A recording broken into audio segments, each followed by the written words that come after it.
오늘 성경 말씀은 시편 37편 1절에서 7절입니다.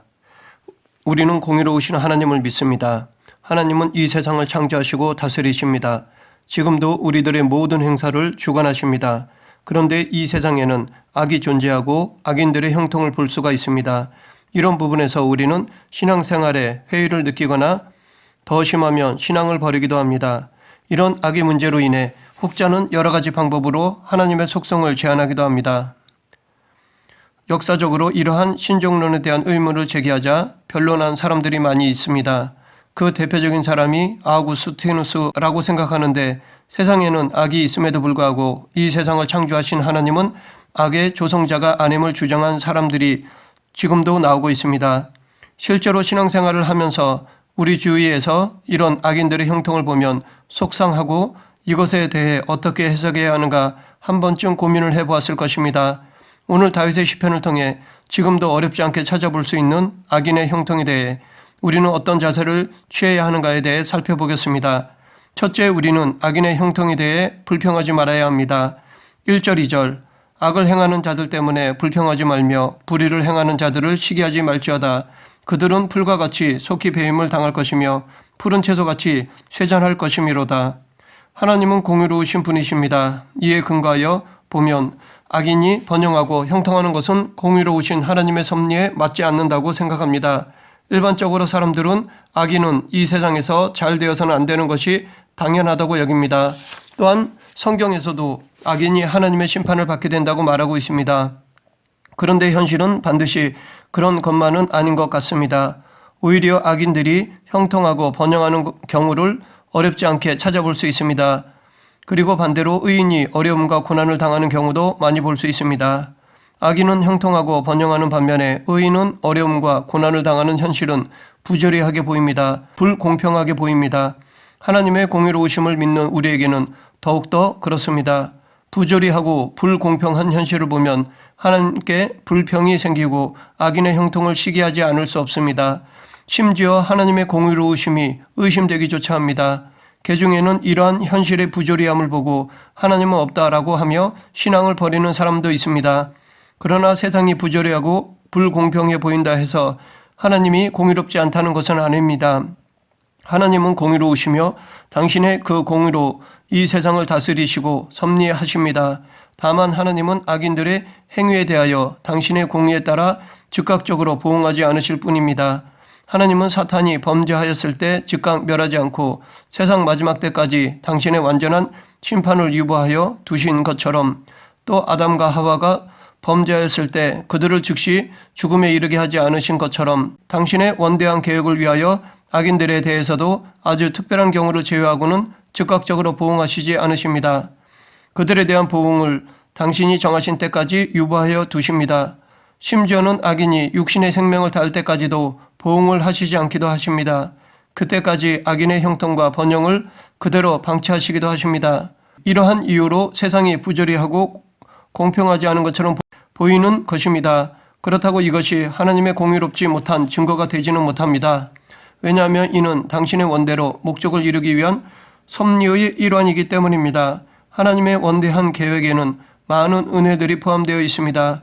그중 하나가 오래 참으심으로 죄인이 회개함으로 구원받기를 원하시는 것입니다. 하나님은 모든 사람이 구원받기를 원하십니다. 사랑의 하나님은 악인이라도 그 악으로 인하여 망하는 것을 기뻐하시지 않으십니다. 그래서 하나님은 그들의 악행을 즉각 보응하시지 않고 그들이 회개하기를 기다리시는 것입니다. 사실 오늘 우리가 하나님의 백성이 될 수 있었던 것도 어쩌면 이와 같은 사랑으로 기다리신 하나님의 긍휼 때문이라 할 수 있습니다. 하나님의 원대한 계획 가운데 또 하나는 악인들을 통하여 당신의 백성을 바른 길로 인도하고 연단하고자 하시는 것입니다.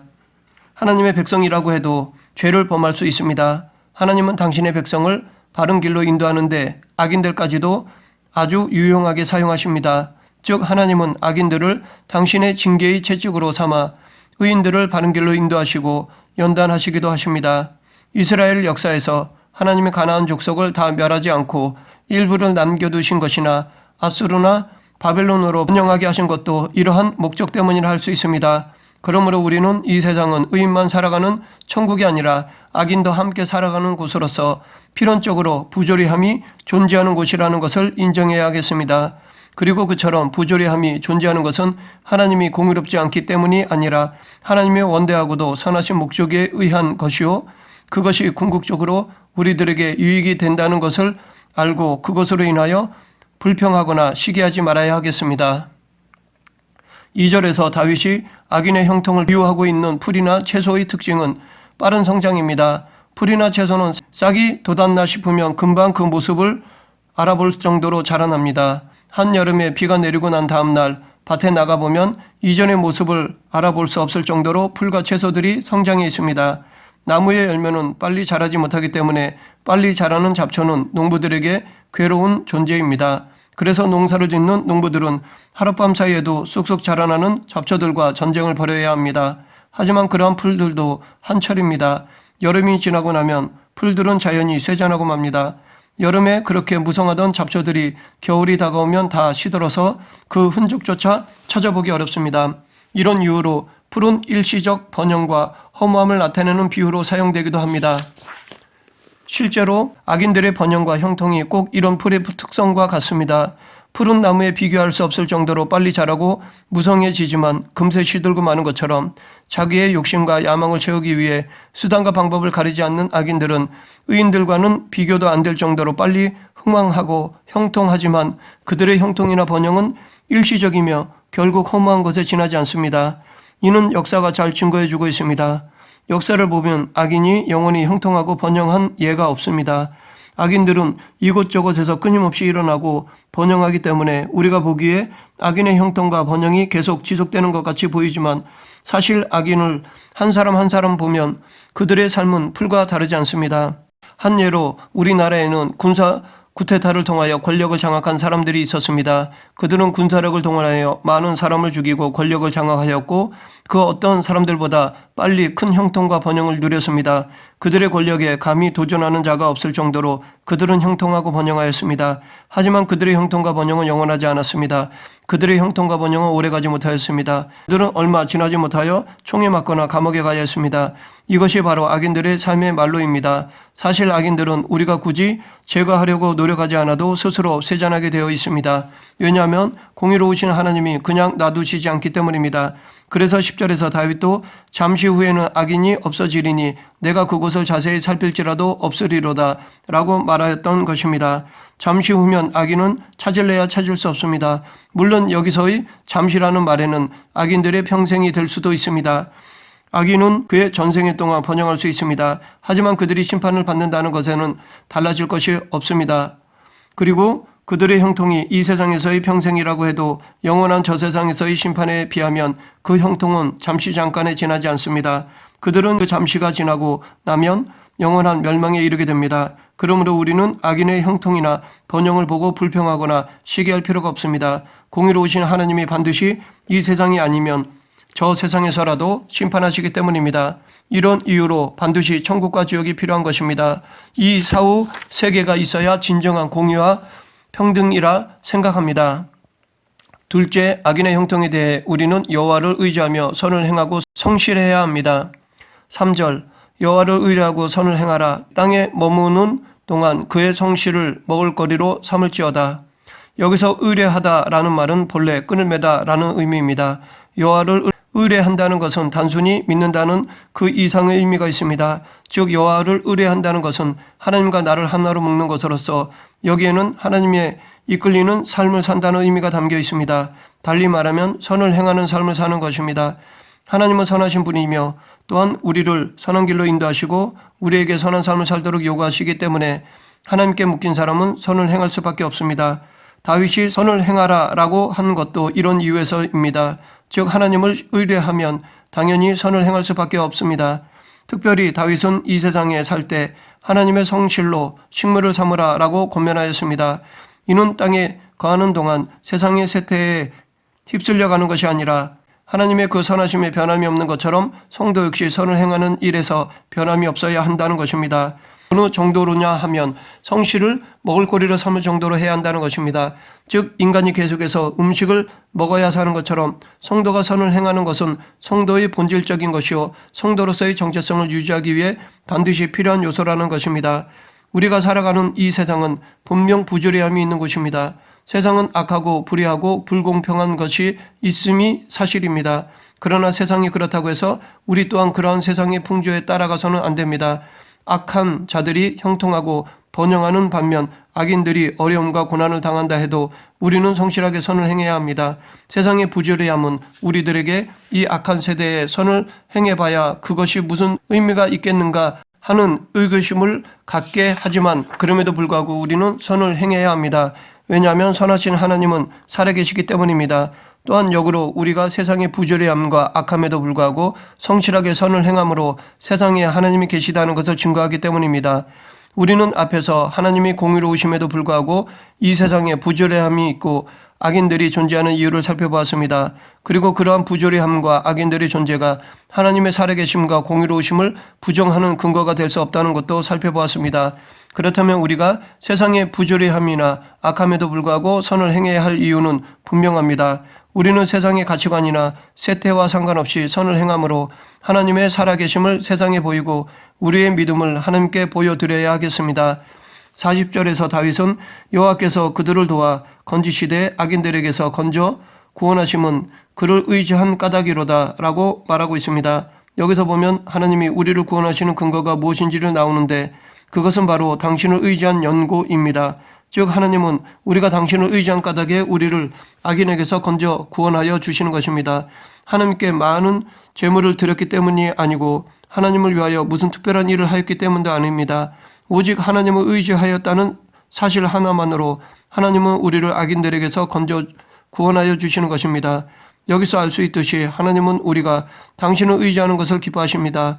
하나님이 우리에게 기대하는 것은 무슨 거창한 것이 아닙니다. 하나님은 우리에게 당신을 인정하고 의지하는 것을 기대하십니다. 하나님은 당신을 의지하는 성도들을 기뻐하시고 우리가 악인들에 의해 위기에 처할 때 적극 개입하셔서 우리를 구원하여 주십니다. 셋째, 악인의 형통에 대해 우리는 하나님께 모든 것을 맡겨야 합니다. 5절 6절 내 길을 여호와께 맡기라. 그를 의지하면 그가 이루시고 내 의를 빛같이 나타내시며 내 공의를 정오의 빛같이 하시리로다. 우리는 세상을 살아가다가 부조리함으로 인해 곤고하고 암울한 상황에 처할 때가 있습니다. 이럴 때 우리는 당황하게 되고 괴로워합니다. 특히 악인은 형통하고 번영하는 데 반해 하나님을 믿는 자신은 도리어 어려움과 고난을 당하게 되면 소망은 없어지고 앞으로 어떻게 해야 할지 그 길이 전혀 보이지 않습니다. 더욱이 그런 상황은 자신이 행한 공의가 전혀 무의미한 것으로 보이게 하며 결국에는 심한 좌절감마저 느끼게 됩니다. 그러나 다윗은 그러한 때에 너의 길을 여호와께 맡기라 라고 권면하고 있습니다. 즉 하나님을 의지하고 하나님께 자기의 모든 것을 맡기라는 것입니다. 그렇게 하면 하나님께서 우리들이 행한 의를 빛같이 공의를 정오의 빛같이 나타나게 하신다는 것입니다. 이것은 우리가 행한 의와 공의를 무의미한 것으로 만들지 않으시고 영광이 되게 하신다는 것입니다. 다윗은 누구보다도 이것을 확실하게 경험한 사람이었습니다. 그는 누구보다도 세상의 부조리함으로 인하여 고통을 당한 사람이었습니다. 그는 이스라엘 나라와 사울 왕을 위하여 많은 공을 세운 사람이었습니다. 블레셋과의 전투에서 나라가 위기에 처했을 때 믿음으로 나아가 골리앗과 싸워 이김으로써 나라를 구하였습니다. 또한 사울 왕이 악령으로 인하여 고통을 당하고 있을 때 악기를 연주하여 그의 심신을 달래주었습니다. 그에게 악함이란 찾아볼 수가 없습니다. 선과 의밖에 찾아볼 수 없습니다. 그러나 인본주의적 탐욕에 젖어있던 사울 왕은 다윗에게 반역죄를 뒤집어 씌워 그를 죽이고자 하였습니다. 이로 인하여 다윗은 10여 년 동안 말로 형언할 수 없는 고통을 당하였습니다. 당시 다윗이 처한 상황은 그로 하여금 심한 좌절감을 느끼게 하기에 충분하였습니다. 그러나 다윗은 좌절하지 않았습니다. 그는 그러한 상황에서도 하나님을 신뢰하며 자기의 길을 하나님께 맡겼습니다. 그러자 비록 오랫동안 많은 시련을 겪기는 하였지만 하나님은 그로 하여금 최후의 승리자가 되게 해주셨습니다. 하나님은 그를 사울을 대신한 이스라엘의 왕으로 세워주셨고 이스라엘 역사상 가장 위대한 왕으로 만들어주셨습니다. 그리고 그가 행한 선과 의로움을 만천하에 알려 한낮의 빛과 같이 빛나게 해주셨습니다. 다윗은 바로 이러한 자신의 경험을 통하여 우리에게 악인의 형통과 의인의 고난, 고통 중에서 자기의 길을 여호와께 맡길 것을 교훈한 것입니다. 넷째, 악인의 형통에 대해 우리는 여호와 앞에서 참고 기다려야 합니다. 7절, 여호와 앞에 잠잠하고 참고 기다리라. 자기 길이 형통하며 악한 꾀를 이루는 자 때문에 불평하지 말지어다. 여기서 잠잠하라는 것은 단순히 침묵을 의미하지 않습니다. 이는 하나님의 섭리에 대한 신뢰를 잃고 인간적인 생각으로 조급하여 하거나 자기 나름대로 방법을 강구하는 어리석음을 버리라는 것입니다. 그리고 하나님의 궁극적인 보응을 믿으며 모든 것을 하나님의 뜻 가운데 맡김으로 심령의 평안을 누리라는 것을 의미합니다. 그러므로 여호와 앞에 잠잠하고 참고 기다리라는 것은 믿음의 인내를 의미한다고 하겠습니다. 다윗은 이것에 대해 9절에서 진실로 악을 행하는 자들은 끊어질 것이나 여호와를 소망하는 자들은 땅을 차지하리로다 라고 말하고 있습니다. 즉 하나님의 공의로운 보응을 바라며 참고 인내하면 결국 승리한다는 것입니다. 악인이 형통하고 번영하며 반대로 의인이 어려움과 고난을 당하는 현실은 우리의 마음을 조급하게 만들 수 있습니다. 바로 이러한 조급한 마음에서 하나님에 대한 불평이 생겨납니다. 그리고 하나님이 이러한 상황을 간과하시고 그대로 방치하신다면 자기라도 나서야 한다고 생각하며 자기 방법대로 현실의 문제를 해결하려고 합니다. 하지만 이러한 것으로는 아무것도 이룰 수 없습니다. 왜냐하면 하나님의 일은 하나님이 이루시기 때문입니다. 하나님의 일은 하나님의 방법으로 이루어야만 온전해질 수 있습니다. 하나님의 뜻과 무관하게 인간의 조급함과 하나님에 대한 불신에서 비롯된 인간적인 방법은 행하게 치우칠 우려가 클 뿐입니다. 그래서 8절에서도 분을 굳히고 노를 버리며 불평하지 말라 오히려 악을 만들 뿐이라 라고 경고하고 있습니다. 그러므로 우리는 자기가 무엇을 하겠다는 조급함과 어리석은 생각을 버리고 하나님 앞에 잠잠히 참고 기다려야 합니다. 믿음으로 인내해야 합니다. 다윗은 이렇게 여호와 앞에 잠잠히 참고 기다리는 자를 11절에서 온유한 자라고 하며 그러한 자가 땅을 차지할 것이라고 말하고 있습니다. 여기서 땅을 차지한다는 것은 정복 전쟁과 관련된 표현으로 승리를 거두게 된다는 것입니다. 예수님께서도 팔복에서 바로 이 말씀을 인용하여 온유한 자는 복이 있나니 저희가 땅을 기업으로 받을 것이라 라고 말씀하셨습니다. 여기서 땅은 천국을 의미합니다. 즉 온유한 자는 최후 승리를 거두고 천국을 차지하게 된다는 것입니다. 여호와 앞에 잠잠히 참고 기다리는 자, 하나님께 궁극적인 보응을 맡기고 악인들의 핍박으로 인한 고난을 참으며 인내하는 자에게 하나님은 최후 승리자가 되게 하여 주십니다. 민수기에 모세는 온유함이 지면의 모든 사람보다 승하도다 라고 말씀하고 있습니다. 그는 매우 강한 사람이었습니다. 능력에서도 탁월한 사람이었습니다. 하지만 그는 자기를 괴롭게 하는 자들에 대하여 인간적인 방법으로 복수하지 않았습니다. 그는 여호와 앞에 잠잠하며 참고 기다렸습니다. 그러자 하나님은 친히 모세의 대적들에게 보응하셨습니다. 모세를 대적하였던 자들은 수치를 당하였습니다. 모세의 권위에 도전하였던 미리암은 문둥병에 걸렸고 모세와 아론에 대하여 반영하였던 고라 일당은 땅속에 삼킴을 당하였습니다. 결국 모세는 최후의 승리자가 되었고 더욱 영광스럽게 되었습니다. 그러므로 세상의 악인들에 대하여 그리고 세상의 부조리함을 보고 불평하며 내 힘으로 그것을 개선하겠다고 조급하게 행동하지 말고 악인들이 핍박하여 고통을 당한다 할지라도 좌절하지 말고 그 가운데서도 온유한 성도가 되어야 할 것입니다. 그러면 하나님은 기필코 우리를 최후의 승리자가 되게 하실 것입니다. 그렇다고 불의를 그냥 참으라고만은 아닙니다. 하나님께서 우리에게 맡긴 분량이 있습니다. 세상적인 제도 안에서 하나님의 방법으로 정당하게 불의와 맞서 싸워야 할 때는 싸워야 합니다. 과거 변증가들처럼 하나님의 영광을 가리고 약자들을 괴롭히는 불의한 자들에 대해서는 싸워야 합니다. 그러나 하나님이 주신 범위 안에서 이루어야 하지 교만해서는 안 됩니다. 물론 그 한계를 무 자르듯이 확실하게 객관화할 수는 없지만 우리는 우리의 책임과 하나님의 주권의 선을 지켜야 합니다. 말씀을 정리하겠습니다. 누구나 신앙생활을 하다가 악인이 형통하고 의로운 성도가 고난을 당하는 것을 보면 회의를 느낍니다. 그리고 하나님의 공의를 의심하기도 합니다. 혹은 하나님께 불평, 불만을 가지기도 합니다. 그럼에도 불구하고 우리는 하나님의 공의를 의심해서는 안 됩니다. 비록 지금 당장은 이해가 되지 않는다 하더라도 하나님의 공의로우심에 대해서는 조금 더 의심을 해서는 안 됩니다. 믿고 따라야 합니다. 그러면 나중에 때가 되면 내가 부조리하게 본 것들이 오히려 가장 공의로우신 하나님의 섭리였음을 깨닫게 됩니다. 지금 당장 하나님께 섭섭하고 불평, 불만이 생기더라도 그것은 우리의 근시안적인 생각이고 언제나 하나님은 가장 선하고 좋은 방향으로 우리를 인도하심을 믿고 조금도 의심하지 말아야 할 것입니다. 세상에서 어떤 억울한 일, 답답한 일을 당하더라도 공의로우신 하나님께서 지켜보고 계심을 믿고 끝까지 순종하는 저와 여러분이 되길 간절히 축원합니다. 기도하겠습니다.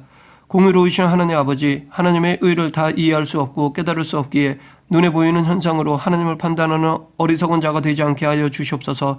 어떤 상황 속에서도 하나님을 신뢰하며 흔들리지 않는 믿음을 주시옵소서. 예수님 이름으로 기도드립니다. 아멘.